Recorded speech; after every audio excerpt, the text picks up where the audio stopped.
This I wanna nail sports to the bone. Top blogger, top YouTube channel. No matter which sports, here we got it covered. Subscribe and hit the notification bell. What's up, my wonderful peeps? Sports to the bone here again, man. Shout out to all the viewers, the subscribers, and the followers. Big up on yourself. So, resuming day 2, strongly poised. You know, the West Indies players were actually looking to bring the fight to the Tigers. And I mean, that Silva and Banner who resumed the day for us. They actually got off to a relatively good start on day 2. Da Silva was on the front foot from early. Got a couple of early boundaries to sort of put some pressure on the Tigers, you know, as we went in search of a big total. Now, batting, you know, the pair actually batted well together. They rotated the strike well. They were able to put away a couple of bad balls and things like that. Banner, you know, he resumed in the 70s and he was able to push on his score over into the 80s to the 90s. Very comfortable until, you know, he was eventually dismissed. You know, but we have to give thanks because the two of them, they actually batted very well. Banner was the first to go, as I said just now. He was actually removed for 90. And I mean, it's really sad to know that he wasn't able to push on and get that 3-figure score because he was actually hunting for it. He was working pretty hard. But, you know, such is the game. You know, if he continues to play like this, then I'm most definitely certain that the century will eventually come.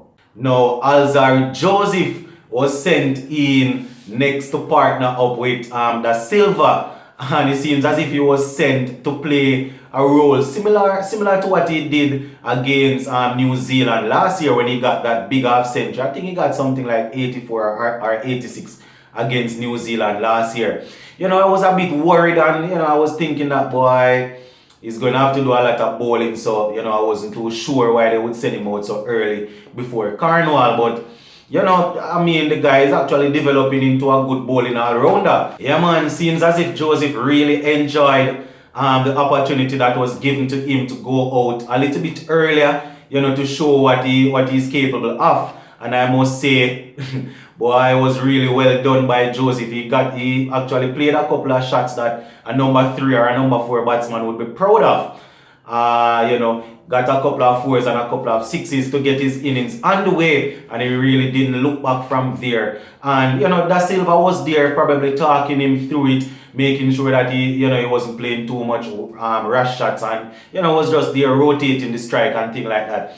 And you know, it so happened that the pair actually carried the team to lunch. So at lunch, Joseph and Da Silva was still at the crease. Da Silva was there on 70, and I think Joseph was there on 34. So it was actually a very good first session. We got over 100 runs, and you know, we only lost a wicket in Nkrumah Banner there before lunch. So it was actually setting up pretty nicely for us. So losing Banner just before lunch was a bit sad, but you know, as I said, we just have to be appreciative of the fact that he went out and he kept his head down and was batting. He was batting brilliantly. But, you know, it is what it is. You see, Joseph came in. I think he was just there to do some pinch hitting, but he actually batted very well like a accomplished batsman. So, you just have to work with it. Now, resuming after lunch, Joseph and Da Silva, they carried on. They were batting pretty well, looked really comfortable out there against the bowlers. They were rotating the strike pretty well. You know, they continued pretty well together until the breakthrough came. Da Silva was the first to go out of the pair. He actually went for 92. So getting a big half century there, missing out on the century would have been nice if he was able to get the century. But as I said, it is what it is. Knowing how Da Silva plays his cricket, I am sure that, you know, the time will come when he will get that 3-figure score. But was actually a very good innings from Da Silva. Well composed, some very good shots. He seemed really balanced, you know, all the shots that he tried to play, they came off. He was sweeping the ball well, he was driving the ball well, on the front foot, and the back foot. Was looking pretty well, pretty solid, I must say. So Da Silva was removed for 92.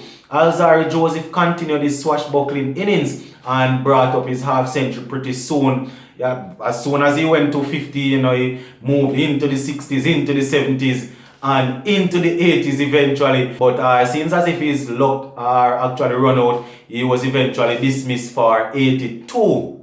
Now, when Joseph was removed for his 82, the damage was actually already done, because by that time we would have moved all the way up to 396 for 8, only needing 4 runs to actually push to the 400. And, with the other couple of batsmen to come, we were hoping that they would have been able to push the score up to 400 or a little over. So that was a brilliant knock from Joseph, our pacer, getting 82. So very good.